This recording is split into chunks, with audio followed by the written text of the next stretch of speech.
Quisiera que usted le pudiera prestar mucha atención a esta oración, a ver qué piensa de ella.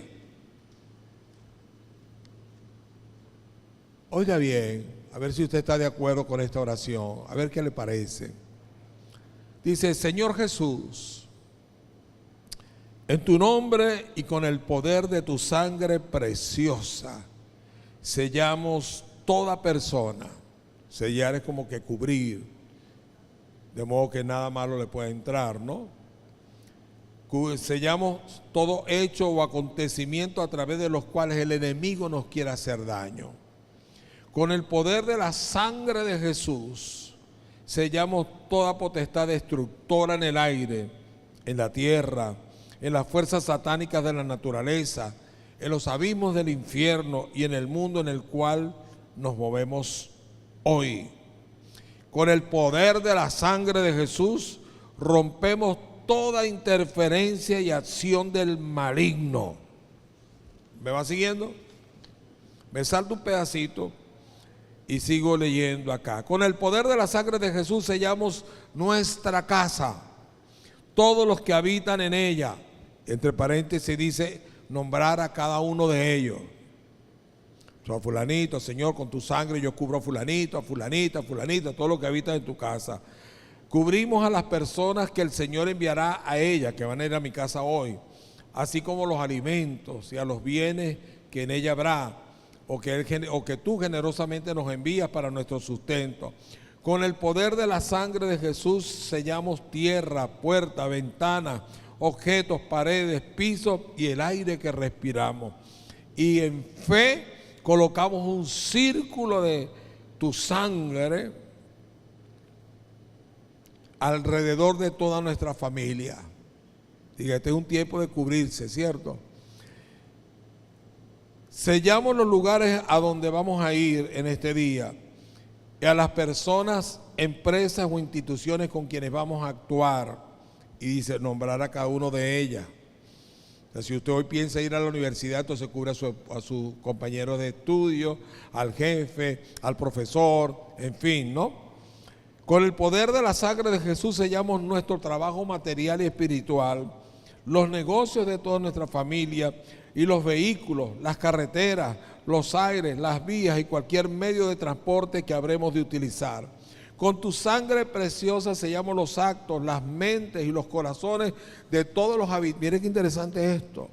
La mente y los corazones de todos los dirigentes de nuestra patria, es decir, a nuestros gobernantes, a nuestros presidentes, a los miembros de la Asamblea Nacional, al tren ejecutivo, a los ministros, a todos los cubrimos con el poder de tu sangre, a fin de que tu paz y tu corazón al fin reinen en ella, en nuestra nación. Te agradecemos, Señor, por tu sangre y por tu vida, ya que gracias a ellas hemos sido salvados y somos preservados de todo lo malo. Amén, dice la oración. ¿Qué tal? ¿Qué les parece? Yo sé que nosotros no repetimos oraciones escritas, pero de vez en cuando alguien se inspira y escribe la oración y uno la puede leer y oye, mira, interesante lo que dice allí. ¿Qué opinan de esta oración? ¿Tiene algo de malo? ¿Tiene algo bueno?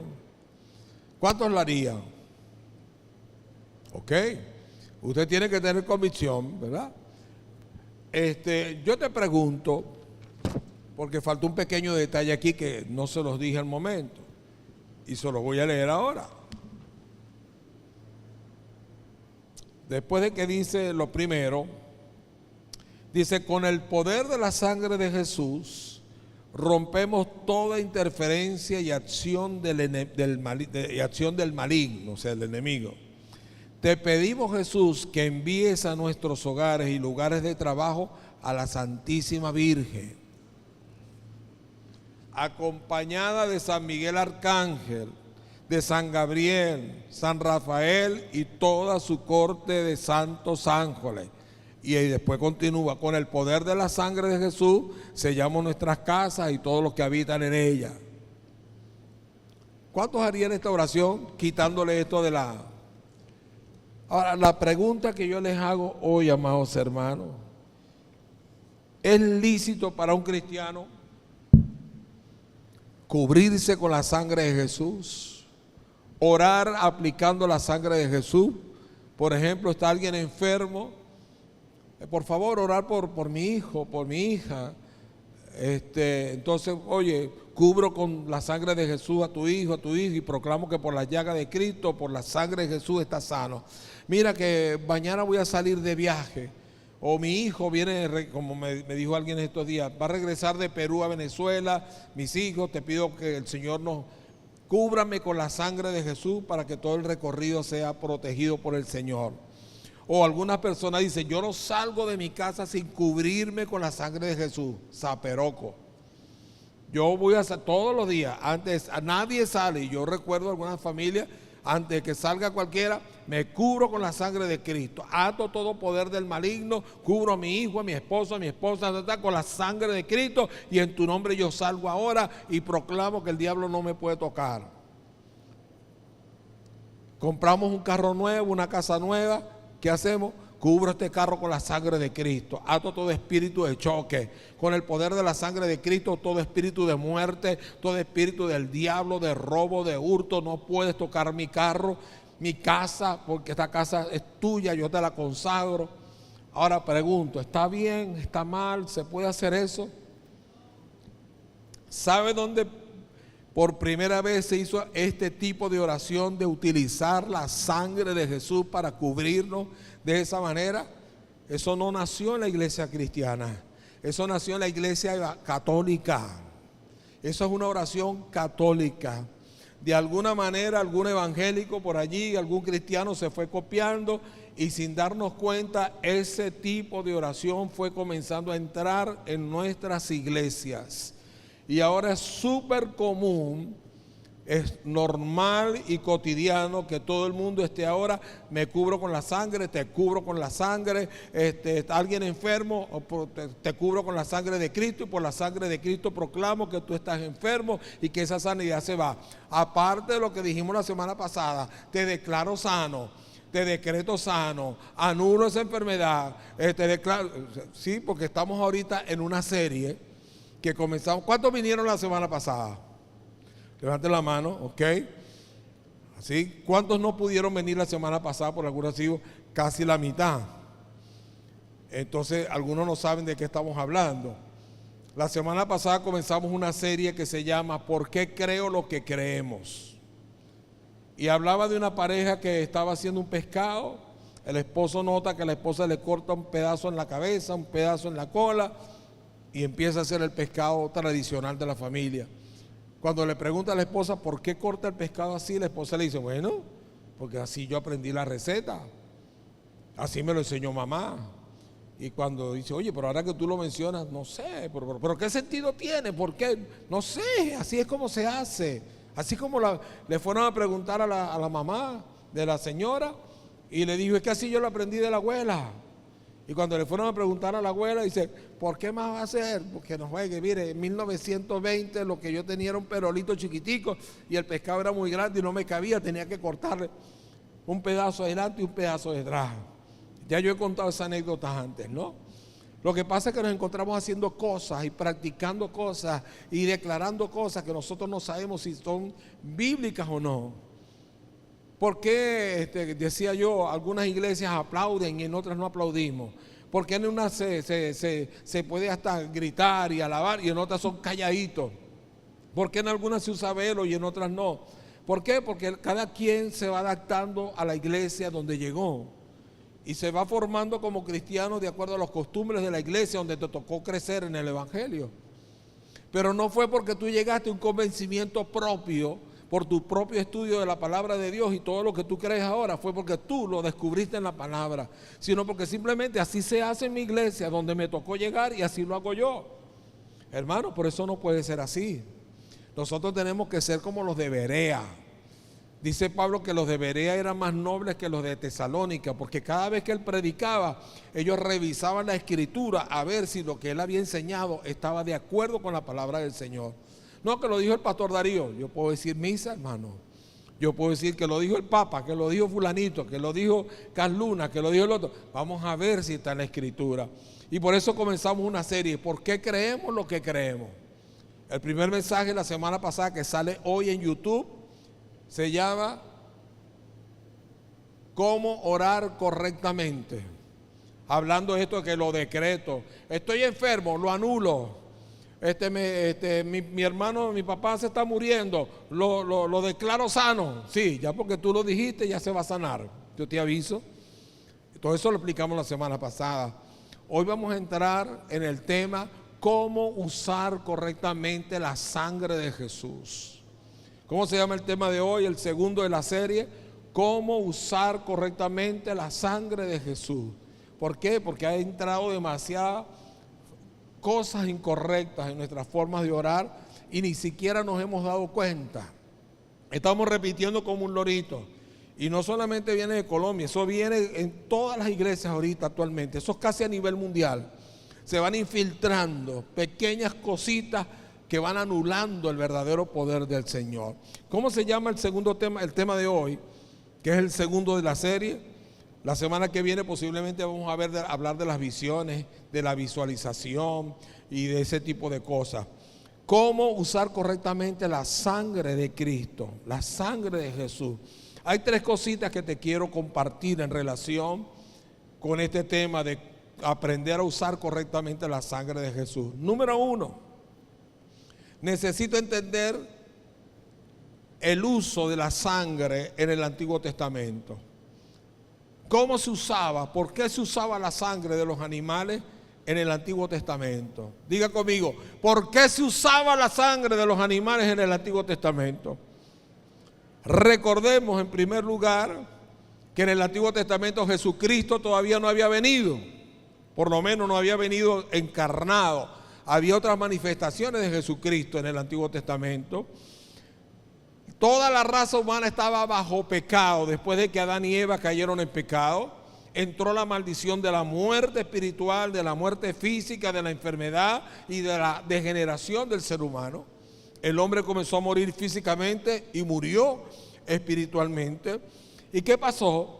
Que el Señor estableció, cuando saca al pueblo de Israel, les entregó las leyes judaicas, entregó los mandamientos. Y los principales mandamientos son los 10 que la mayoría conocemos. No tendrás dioses ajenos delante de ti, Éxodo 20. No te harás imagen ni ninguna semejanza de lo que está arriba en el cielo, ni abajo en la tierra, ni debajo de las aguas. No te inclinarás a ellas, ni las honrarás, porque yo soy yo. No mentirás, no dirás falso testimonio, no codiciarás a la mujer de tu prójimo, honra a tu padre y a tu madre. Pero hay cientos de mandamientos más, que eran mandamientos secundarios, rituales, que los judíos tenían que hacer. Diga conmigo, había cientos de mandamientos más. Algunos los han contado, yo no los he contado. Y sabe que a través de esos mandamientos se sacrificaban animales. Diga conmigo, se sacrificaban animales.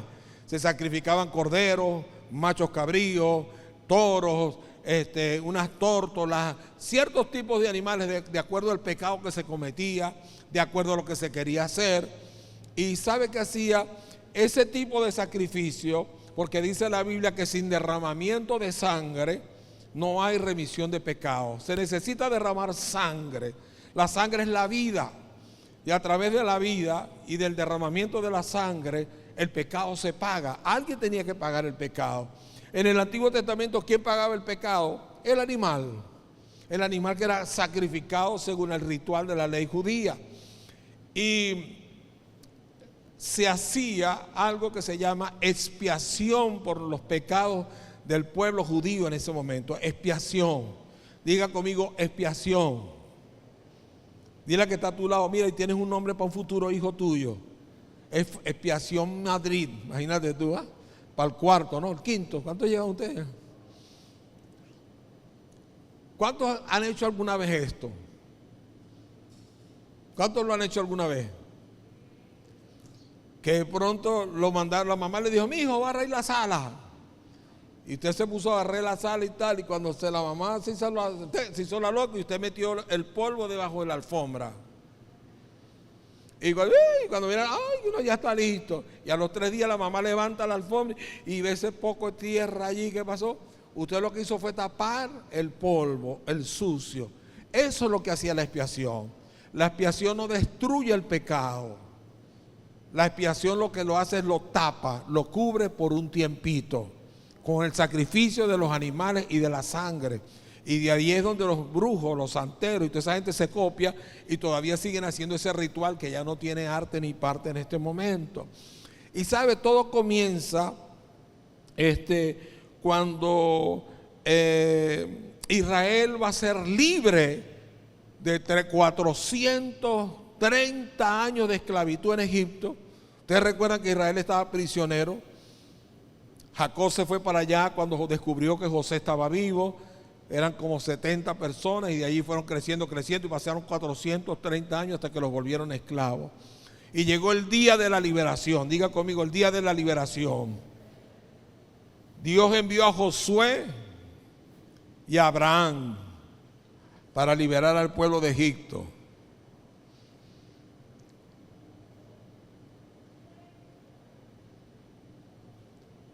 ¿Aló? ¿A quién envió? A Moisés. Diga conmigo, a Moisés.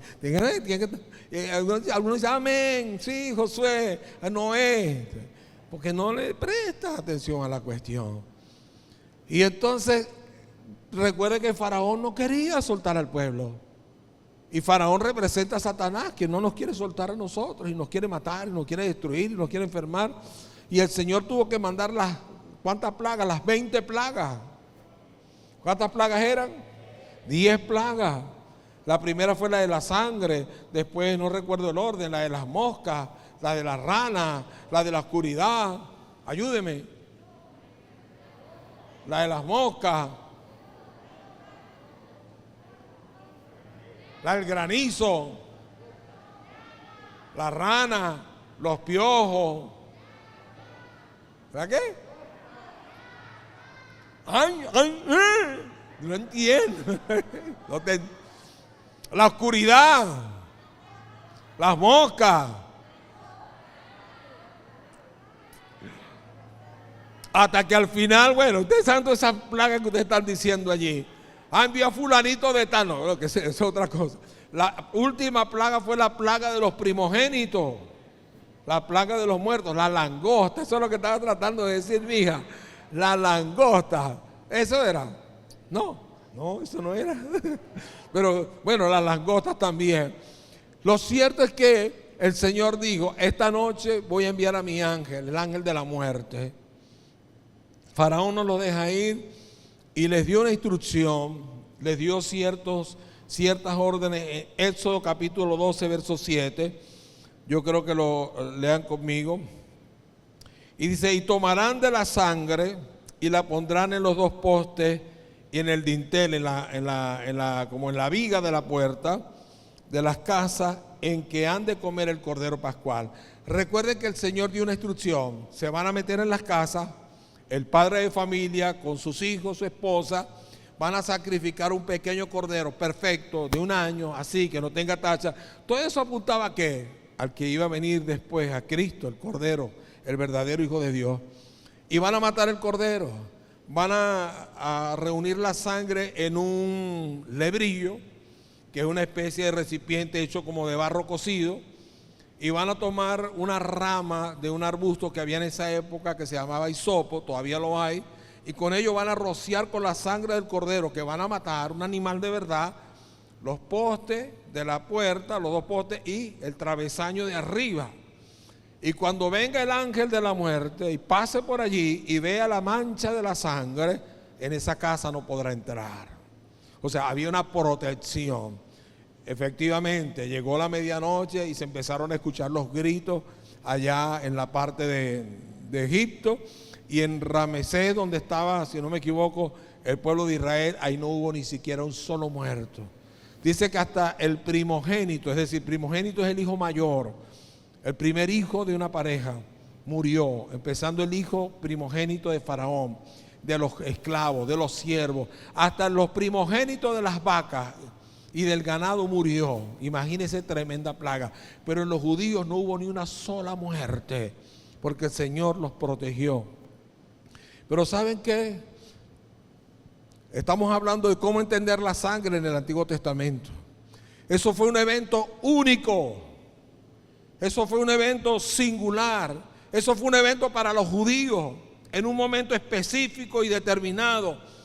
Y entonces, ¿qué ha pasado? Que han venido cristianos y han tratado de tomar una práctica que fue para el Antiguo Testamento, que fue para los judíos, que fue para una ocasión muy específica, y la han querido traer al Nuevo Testamento ahora y aplicarla.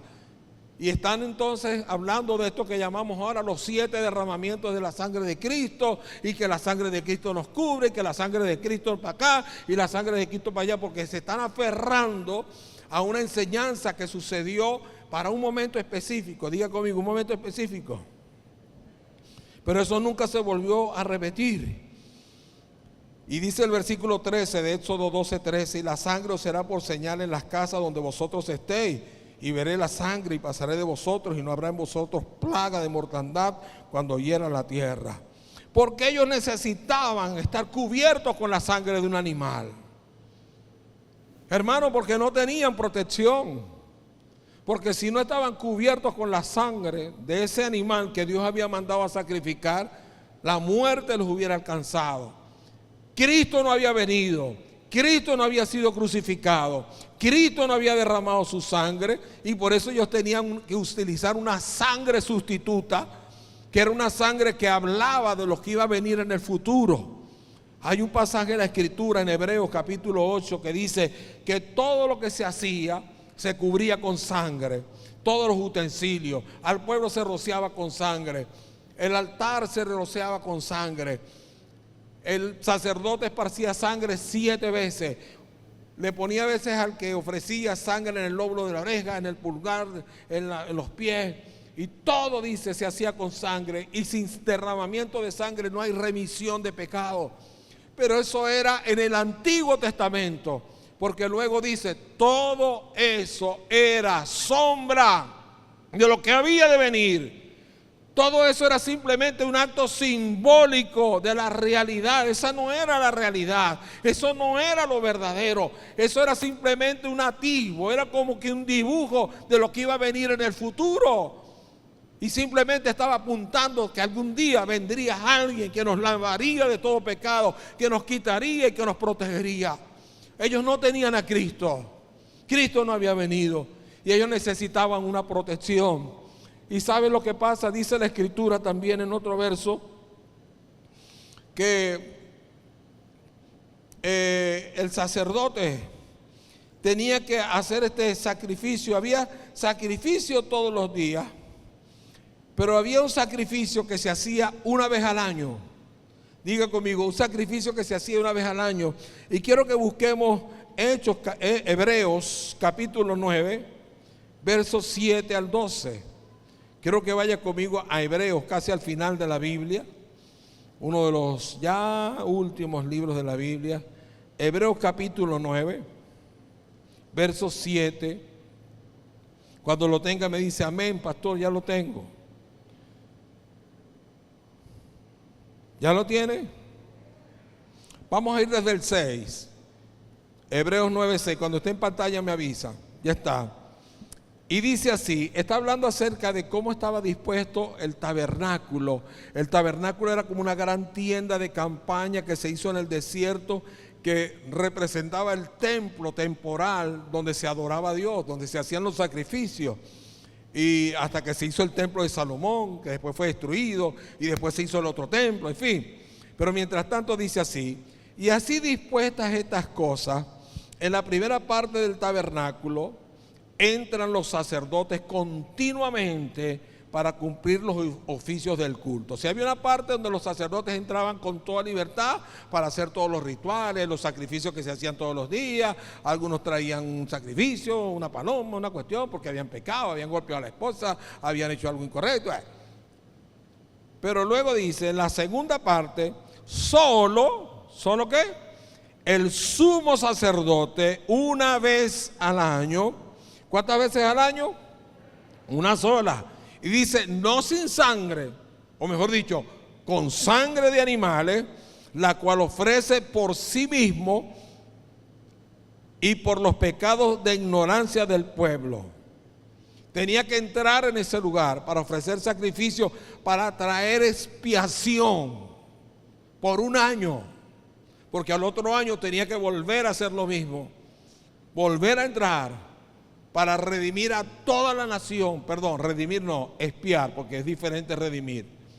No se dice en el Antiguo Testamento no había redención, en el Antiguo Testamento había expiación, que era cubrir los pecados temporalmente, y se cubrían de año a año.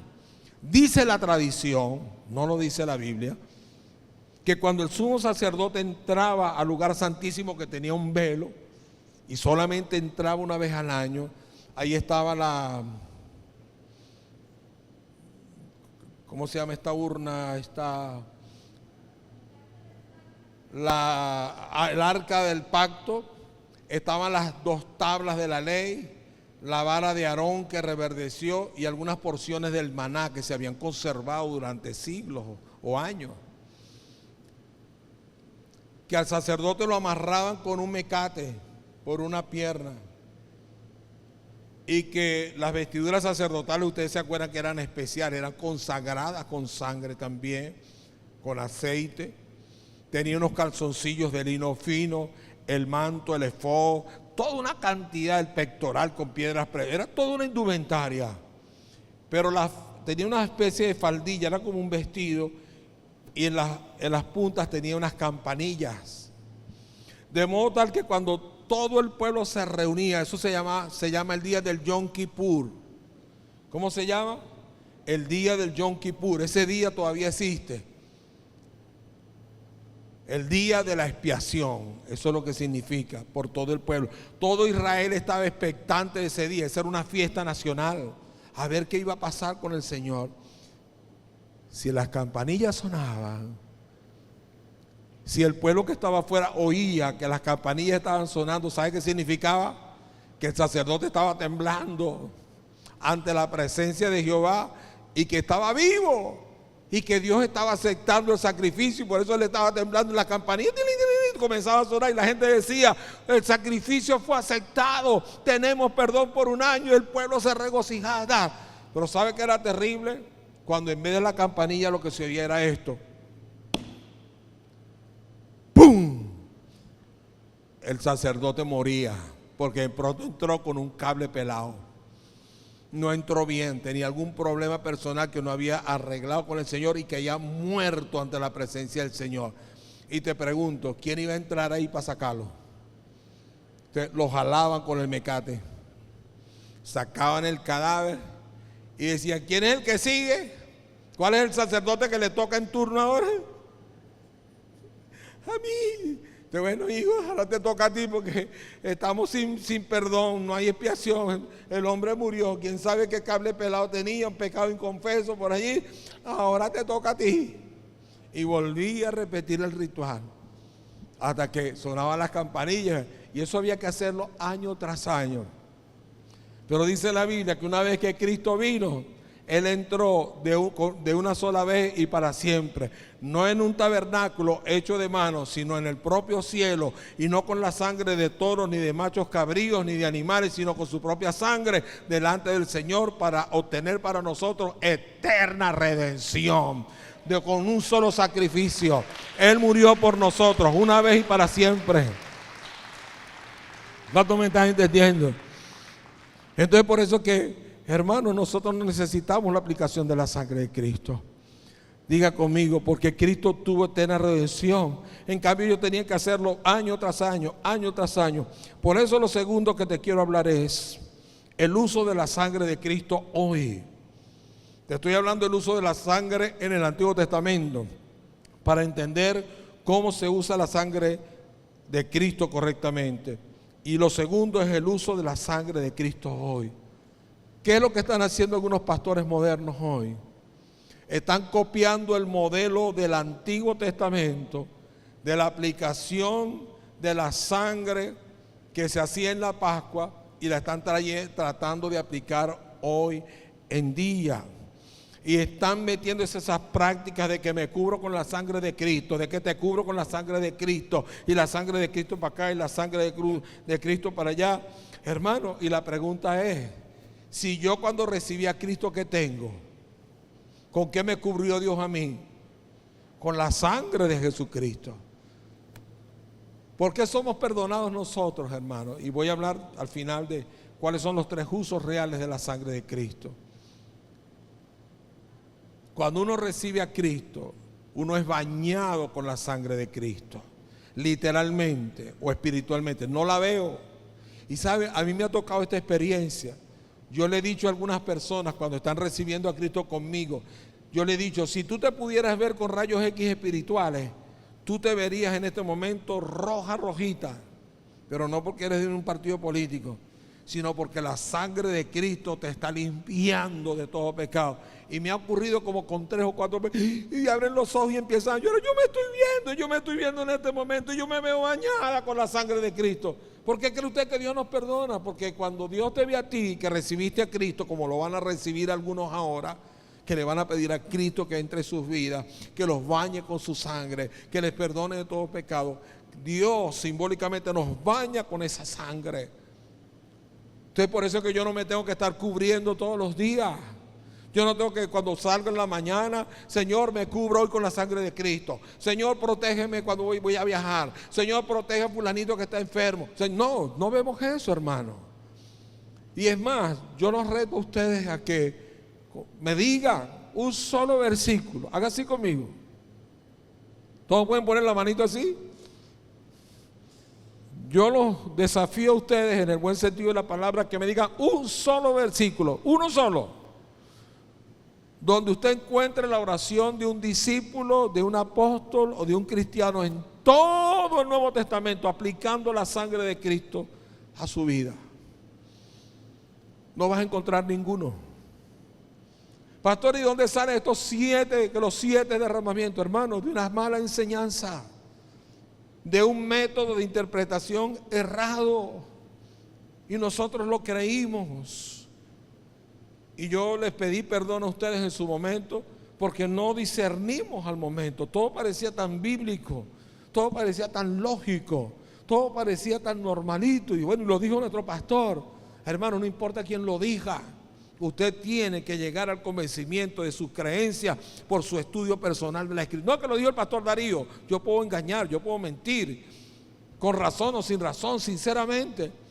Pero entonces empezaron a aplicar que los 7 derramamientos de la sangre de Cristo, ¿sabe cómo se llama eso? Error de interpretación. ¿Por qué? Porque hay varios métodos de interpretar la Escritura, amado. Diga conmigo, hay varios métodos para interpretar la Escritura. ¿Cuántos métodos hay? Varios. Y hay ciertas leyes de interpretación. Por ejemplo, aquí está esta silla vacía. ¿Cómo es que te llamas tú, mi hermano? Franklin. Franco, ¿qué representa para ti esa silla? ¿Ah? Un vacío. Pero yo le puedo preguntar a la hermana que está aquí al lado, hermana, y ella me puede decir, eso para mí representa el trono de Dios. Le puedo preguntar aquí a la hermana, y ella dice, para mí eso sí representa el descanso que Dios nos da a los creyentes. Y comienzo a preguntarle y cada uno le comienza a dar una aplicación diferente según su imaginación. Eso se llama el método alegórico de interpretación, donde cada quien le va asignando significados de acuerdo a su creencia, su imaginación, significados místicos, espirituales que no lo tienen. ¿Qué es eso? Lo que él dijo, esto simplemente es una silla y más nada, a menos que la Biblia diga, esa silla representa el trono de Dios, o que la Biblia diga, esa silla representa el descanso que... Si la Biblia no lo dice, eso simplemente es una silla. Yo creo que les comenté en su oportunidad que el día cuando empezamos a exponer estas cosas, yo al grupo de pastores, la reunión de pastores que tuvimos, yo les pregunté, yo quiero que me digan ustedes qué significan para ustedes las 5 piedras que tomó Goliat para vencer al gigante, que tomó David. David, aquí está mosca, diga mosca, dile mosca araña, que sí. ¿Qué significa? Para mí significa las 5 oportunidades del éxito. Otro me dijo, para mí son 5 armas espirituales que Dios nos ha entregado. Para mí son 5 secretos de no sé qué cosa. Y todo el mundo comenzó, una sola hermanita. Pues digo, para mí simplemente son 5 piedras y más nada. Y eso es lo que es, hermano. Pero el método alegórico no, le asigna un significado que no tiene, a menos que la Biblia lo diga. Entonces usted no encuentra en la Biblia que la sangre que Jesús derramó por el Getsemaní signifique que esa sangre nos limpia de lo que era lo que se decía, de las traiciones y de las infidelidades. Usted no ve a ningún discípulo de apóstol Pedro, ni a Pablo, ni a Juan: Señor, Padre, me traicionaron, me pusieron preso, ahora yo me declaro libre, Señor, de esa traición y no sé qué cosa, y aplico la sangre de Getsemaní, la sangre del sudor. Usted no ve a ninguna persona que está enferma y entonces no ve a los discípulos: ahora aplico la sangre que brotó de tus espaldas por causa de los latigazos y de las laceraciones, porque esa es la sangre que anula la enfermedad, esa es la sangre que quita todo dolor. Usted no encuentra en el Nuevo Testamento eso, hermano. Eso es un invento. Y lo que pasa es que uno a veces, por respeto a la autoridad, por respeto al pastor, y porque a veces la mente se le entumece a uno, y uno, bueno, si lo dijo el pastor debe ser así. No, hermano, no podemos caer en ese error. Y entonces fue cuando nos empezamos a dar cuenta de esas cosas. ¿Sabe? Ahorita hay un pastor, y nosotros creo que pasamos ese videíto, no estoy seguro, en su momento. Un pastor de aquí de Aragua, que fue muy conocido, está en Estados Unidos ahora, muy excéntrico él, moreno él, no voy a decir el nombre. Ahora andan, y otros pastores más, ahora andan predicando el 8º derramamiento de la sangre de Cristo. Ya no son 7, ahora son 8. ¿Quién se acuerda cuál es el 8º? Yo lo mencioné en esa reunión. ¿Quién se acuerda? Levante la mano, que se acuerda, si sabe de qué estoy hablando. De que supuestamente no son 7, son 8 los derramamientos de la sangre de Jesús. ¿Quién se acuerda? Así. La sangre del prepucio. Porque ustedes saben que a los niños, cuando nacían, a los 8 días había que cortarle el prepucio del pene. Eso era un ritual, significaba purificación. Entonces, ciertamente eso se lo hicieron a Jesús y ciertamente derramó sangre. Entonces este pastor, más o menos en la misma tónica del que era nuestro pastor, a quien amo, a quien respeto y a quien bendigo y por quien oro para que Dios le muestre, dice que si tú aplicas esa sangre sobre tus hijos, sobre tu descendencia, los va a librar de inmoralidad sexual. Tus hijos no van a ser homosexuales, ni lesbianas, ni pervertidos sexuales. Yo aplico la sangre del... Ahora hay otros pastores que están aplicando la sangre de los raspones de la rodilla. Hay otros pastores ahora que están aplicando otro derramamiento, que son los raspones de la cruz que le pudo haber causado a Jesús en el hombro por cargarla aquí. O sea, unos inventos, unas locuras. Y mucha gente orando de esa manera, hermano, porque nos dejamos meter ese mosquito y no nos dimos ni cuenta cuando entró. Y entonces uno ve al poco de cristianos orando: estoy enfermo, te aplico la sangre, no solamente te declaro, lo anulo, como dijimos la semana pasada. Vea el mensaje que sale hoy en YouTube, yo necesito que lo vea. Esta tarde, mañana, pasado, hoy sale el primer mensaje del domingo pasado de esta serie. Va a ser una serie. La semana que viene vamos a hablar de los sueños, las visiones, la visualización. ¿Es eso de Dios o no es de Dios? Porque todas estas cosas tenemos que sacarlas, desintoxicarnos de nuestra vida cristiana, porque esto lo que hace es ofender el nombre del Señor Jesucristo. Hubo una familia, me dijeron a mí, no sé si hasta se fueron de la iglesia cuando empezamos a hablar de esto y salimos de la cobertura que teníamos cuando dijimos esto, porque se acuerdan que en una reunión mencionamos más o menos someramente esto, que los 7 derramamientos no se aplican en el Nuevo Testamento. Y una familia dijo: eso es pisotear la sangre de Cristo, eso es blasfemia, eso es herejía. Hermano, y cuando usted va a la Biblia, en el capítulo 6 del libro de Romanos, de Hebreos, está hablando, pisotear la sangre de Jesús. Dice, ¿qué quedará para aquellos que una vez que gustaron el don celestial, es decir, que fueron cristianos, que recibieron el Espíritu Santo, que, oye, estaban con el Señor, pero ahora se depravaron, lo estoy parafraseando, y ahora han tenido por inmunda la sangre de Cristo y pisotearon al Hijo de Dios? ¿Qué sacrificio queda por ellos?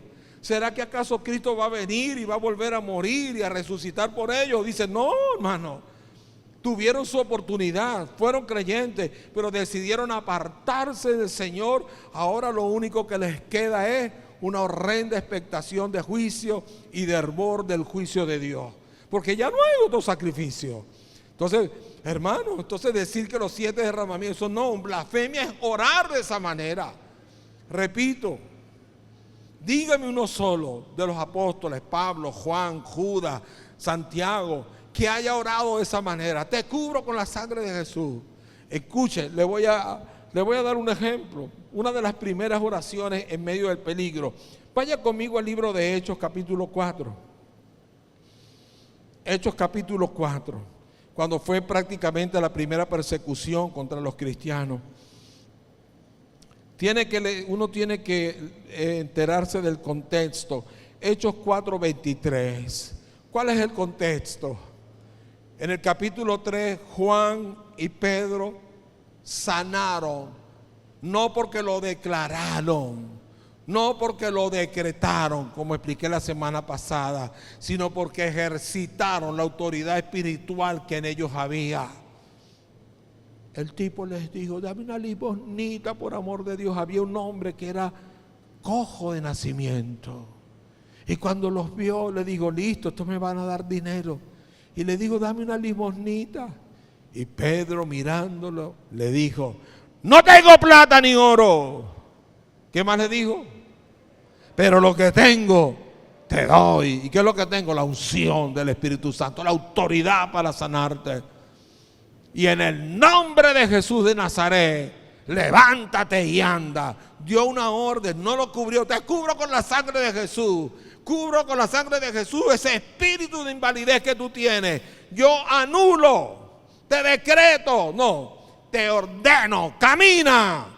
Y dice que enseguida se le afirmaron los pies y los tobillos. Pedro le dio la mano, lo jaló y ¡blum! El hombre comenzó a brincar y a saltar. Se armó una revuelta y Pedro predicó la palabra y se convirtieron 5,000 del trancazo. Y llegó la FAE, el Dijesín, y dijo: ¿qué es esto? ¿Qué está pasando aquí? Y se los llevaron presos a Pedro y a Juan y los encarcelaron. Y les prohibimos que sigan hablando en ese nombre. Les prohibimos que sigan predicando de Jesús. ¿Y qué le dijeron Pedro y Juan? Juzguen ustedes si es preciso obedecer a los hombres antes que a Dios, porque a nosotros no nos podrán callar, ni podremos dejar de decir lo que hemos visto y oído. Hagan con nosotros lo que les dé la gana. Y los azotaron y los soltaron. Y fueron donde estaban los suyos. Versículo 23, capítulo 4 de Hechos. Mire cómo oraron. ¿Va conmigo? Hechos capítulo 4, verso 23. Y puestos en libertad, vinieron a los suyos y contaron todo lo que los principales sacerdotes y los ancianos les habían dicho. Todas las amenazas, nos amenazaron, nos dijeron que nos calláramos, que no, ¿verdad? Y ellos, habiéndolo oído, o sea, el resto de los discípulos y toda la familia que estaban con ellos, sus esposas, sus hijos y algunos otros hermanos posiblemente, alzaron unánime la voz a Dios y dijeron: soberano Señor, tú eres el Dios que hiciste el cielo y la tierra, el mar y todo lo que en ellos hay. Verso 25, que por boca de David tu siervo dijiste: ¿por qué se amotinan la gente si los pueblos piensan cosas vanas? Se reunieron los reyes de la tierra y los príncipes se juntaron en uno contra el Señor y contra su Cristo. Versículo 27, porque verdaderamente se unieron en esta ciudad contra tu santo Hijo Jesús, a quien ungiste. Se unieron Herodes, el rey, y Poncio Pilato con los gentiles y el pueblo de Israel, para hacer cuanto tu mano y tu consejo habían antes determinado que sucediera. Y ahora, verso 29, es en el cual quiero que presten atención. ¿Cómo oraron ellos? Mira, Señor, sus amenazas. Señor, y ahora en el nombre de Jesús nosotros cubrimos nuestras vidas con tu sangre. Nosotros clamamos a la sangre de Jesús. Señor, cuídanos con tu sangre preciosa. Yo me cubro con la sangre de Jesús. Ato ese espíritu de muerte, de encarcelamiento. Señor, ahora protégenos, que no nos agarren, que no nos maten, que no nos quiten la vida. Señor, yo trazo un círculo ahora alrededor de mi casa, de mi familia. Ellos no nos podrán tocar porque la sangre de Cristo me cubre. Ellos oraron así. Mira cómo oraron. Señor, mira sus amenazas. Y concede a tus siervos que con todo denuedo prediquemos tu palabra. O sea, con todo valor, atrevimiento, osadía. Mientras tú extiendes tu mano para que se hagan señales y prodigios mediante el nombre de tu Hijo, nuestro Señor Jesucristo. Y dice que salieron, predicaron la palabra y el Señor los respaldó con señales, prodigios. Y después dice que el evangelio se extendía. Pero ellos no oraron, hermano. Y los iban a matar. Ellos no se cubrieron. Por allá, Santiago 5:14. ¿Santiago qué? Pastor, ¿y qué hacer cuando alguien está enfermo? Hacer lo que dice Santiago 5:14. Cubrirlo con la sangre de Jesús. Si alguno de vosotros está enfermo, llame a los ancianos de la iglesia. ¿Cierto? Los ancianos de la iglesia no somos los más viejitos. No nos van a llamar a nosotros. O sea, van a llamar a los ancianos, son los pastores. Puede ser un muchacho, puede ser un joven. Pastor, presbítero, anciano, es el mismo término para la palabra pastor. Y oren por él, aplicando la sangre de Cristo, ungiéndole con aceite, en el nombre del Señor. No aplico sobre ti la sangre de la espalda lacerada, no sé qué cosa, la sangre de los hermanos. Eso es, le voy a decir algo, eso es brujería cristiana. Eso raya en el espiritismo, en la metafísica. Estar usando la sangre. Ya les voy a decir, pastor, ¿y entonces para qué sirve la sangre de Cristo? Para 3 cosas. Pero con la sangre de Cristo no se ora por los enfermos, hermano, ni se pide protección. Es como si yo tuviera que todos los días, no sé si lo dije ahorita, Señor, hoy amanezco, hoy me arrepiento, hoy te recibo en mi corazón, Señor, vuelve a entrar, y mañana, Señor, hoy te vuelvo a recibir, y pasado mañana, Señor, hoy te entrego mi vida otra vez. Una cosa es que uno se consagre, pero todo el día tengo que recibir a Cristo. No, porque usted no necesita cubrirse con la sangre de Cristo, porque usted está cubierto con ella desde ahora y para siempre. Usted está cubierto con la sangre de Cristo todos los días, y el diablo lo sabe. Usted no necesita cubrirse con ella para que usted sea protegido. Ya la sangre de Cristo está sobre tu vida. ¿Cuánto me están entendiendo? ¿Sí me está entendiendo? Entonces por eso es que usted no ve a nadie en el Nuevo Testamento cubriéndose con la sangre de Cristo, ni cubriendo a los enfermos, ni cuando van a viajar, ni cuando los van a amenazar, porque ya nosotros estamos cubiertos. Pastor, y lo tercero, las 3 cosas para las que sirve la sangre de Cristo en el Nuevo Testamento. Número 1, la sangre de Cristo es para nuestra redención. ¿La sangre de Cristo es para qué? Para nuestra redención.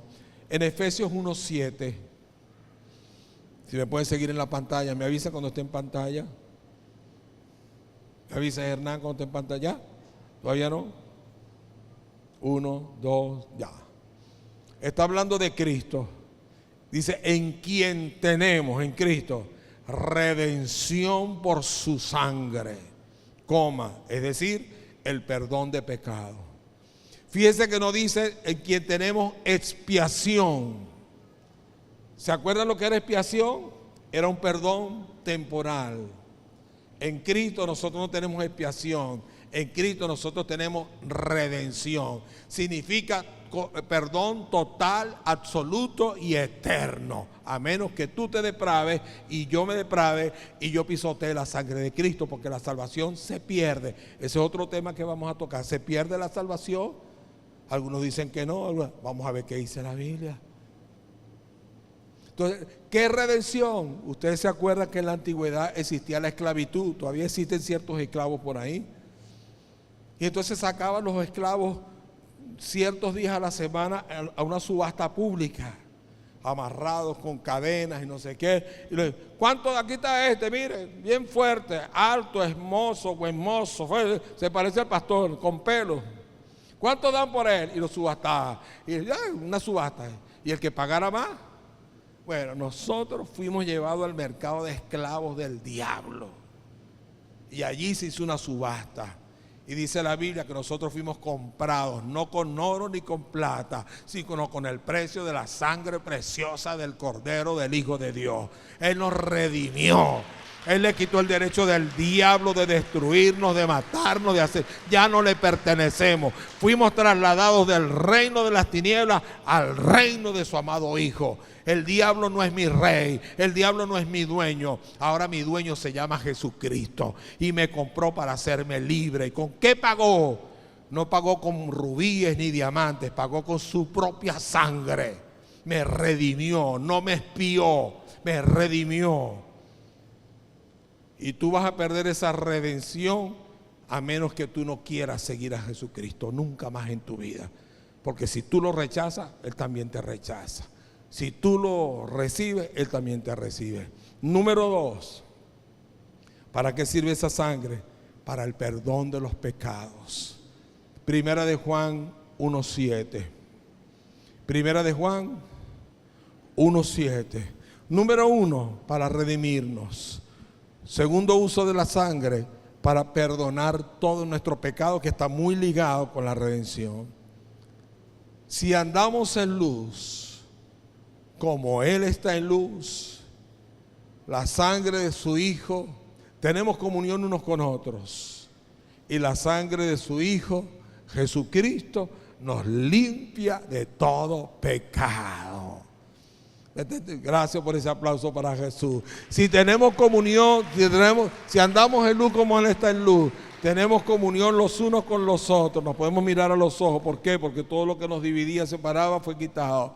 Y la sangre de su Hijo Jesucristo nos limpia ¿de cuánto pecado?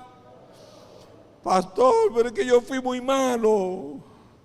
Pastor, yo era terrible. Que usted no me conoce. ¿Cuánto pecado dice que nos perdona? Todos nuestros pecados. Colosenses 12:13. Perdonando todos nuestros pecados. Pastor, es que yo era una prostituta. ¿Recibiste a Cristo? Sí. Eras, ahora eres una doncella en el nombre de Jesús. Pastor, que yo fui un violador. ¿Te arrepentiste? Sí. ¿Recibiste a Cristo en tu corazón? Sí. Como el ladrón bueno. Yo no conozco ningún ladrón bueno. Yo no sé si usted conoce. Había 2 ladrones crucificados a la derecha y a la izquierda de Jesús. Y llama el ladrón malo y el ladrón bueno. Eso es como decir el violador bueno y el violador malo. Uno recrimina a Jesús. Si tú eres hijo de Dios, bájate. Y el otro le dice, chamo, naguará. Ni siquiera en la hora de la muerte temes a Dios. A nosotros nos están crucificando porque nuestros hechos lo merecen. Pero nada ha hecho.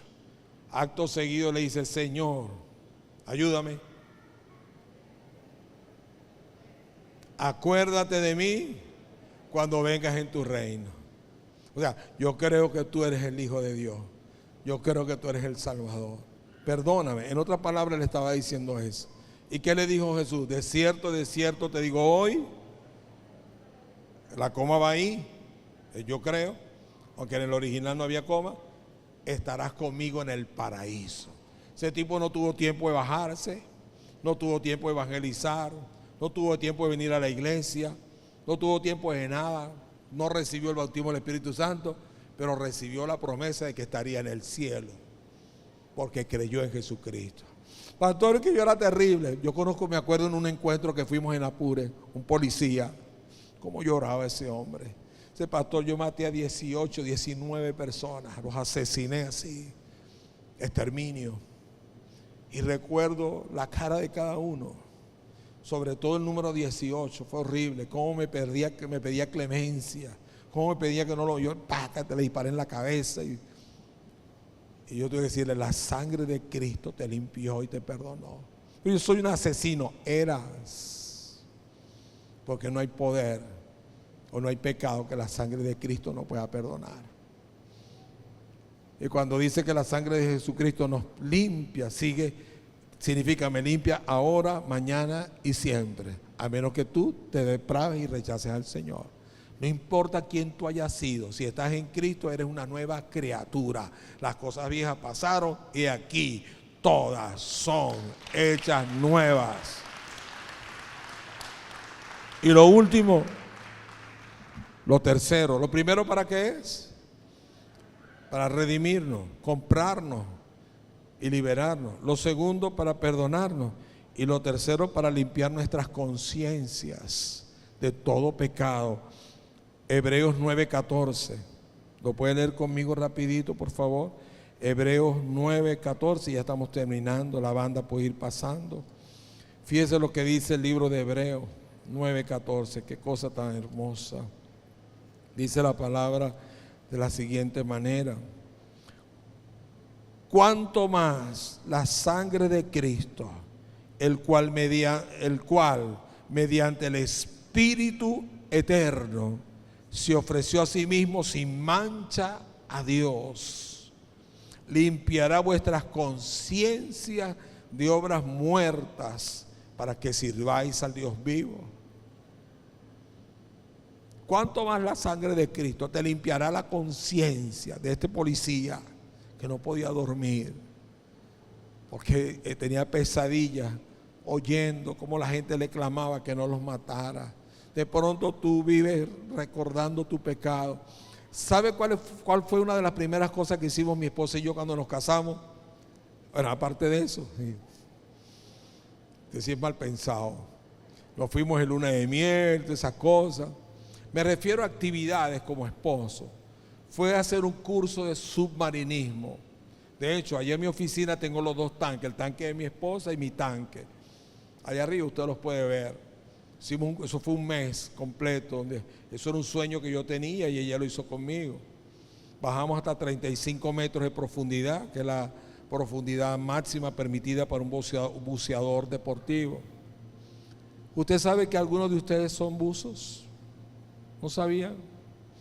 A veces nos convertimos en buzos espirituales, porque hay una palabra que no recuerdo dónde está ahorita, que dice que el Señor agarró todos nuestros pecados y los echó a lo profundo de la mar, y nunca más se acordará de ellos. Somos nosotros los que vivimos sumergiendo. Señor, mira. Se cuenta la historia, y con esto voy cerrando, de un hombre ya bastante mayor que había caído en adulterio con una prostituta, y todos los días, ¿cuándo? Todos los días, apenas se levantaba, se hincaba de rodillas al pie de su cama y le decía llorando: Señor, por favor, perdóname, porque en 1937 cometí aquel horrible pecado. Aquella noche, Señor, no aguanté, esa mujer se me insinuó demasiado, yo caí, Señor, me dejé llevar, yo adulteré con ella, por favor límpiame con la sangre de Jesús. Y lloraba. Al otro día, lo mismo. Y todos los días, por años y años, confesando el mismo pecado, hasta que le tocó la muerte.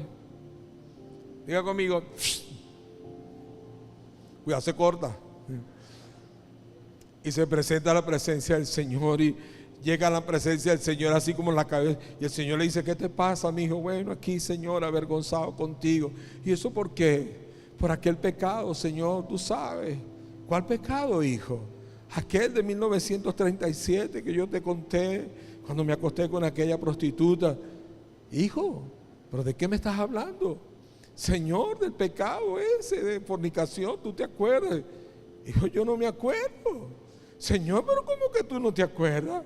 Si tú eres Dios, tú lo sabes todo, a ti no se te olvida nada. Hijo, pero es que no entiendo, yo no me acuerdo. Pero Señor, ¿cómo lo vas a poder olvidar? Busca en los libros para que vea. Y le dice el Señor al arcángel Miguel: Miguel, traje el libro. ¿Cómo es que te llamas tú, fulanito? Busca, y le buscan por el nombre. Aquí está, Señor, aquí está el expediente de él, el libro de la vida. Y le dice: ¿y qué hay ahí, Miguel? Le dice el Señor al arcángel Miguel. ¿Y sabe lo que le dice Miguel? Señor, aquí no hay nada, la página está en blanco. Y Señor, pero ¿cómo que la página está en blanco? Le dice: hijo, Porque el mismo día que tú caíste en pecado y me lo confesaste y te arrepentiste, ese día yo te limpié, te perdoné y desde entonces yo olvidé tu pecado y para mí ese pecado no existe. Eso solamente existe en tu mente. Eso es lo tercero que hace la sangre de Jesucristo. Hay un chiste por allí, un chiste no, hay una canción de un grupo que se llamaban, ¿cómo se llama? Los Copleros de Cristo, algo así. Eran muy famosos hace unos cuantos años. Y dice, cuando el cristiano está frío, coge una caja de chicle y se sienta en la última banca y comienza masca que masca y no sé qué cosa. Hermano, tú no tienes que sentarte de último. Hay cristianos que viven por allá arrinconados. Yo soy una basura, yo soy un miserable, yo soy un inservible, yo no soy, Dios mío. Oye, hermano, tienes que apropiarte de la sangre de Cristo, no para cubrirte, no para protegerte, es para poder limpiar tu conciencia. Cristo ya no te limpió, te redimió, te perdonó y te limpió para que tú te veas como un hijo de Dios, como un hijo del Rey de Reyes, como un hijo del Señor, y vas a poder entrar con la cabeza en alto. Tú no eres cualquier bicho de uña, tú eres un hijo, una hija del Rey, que fuiste, que yo fui, que deshice, pero ahora fui lavado, comprado por la sangre de Cristo. Yo no me tengo que estar cubriendo.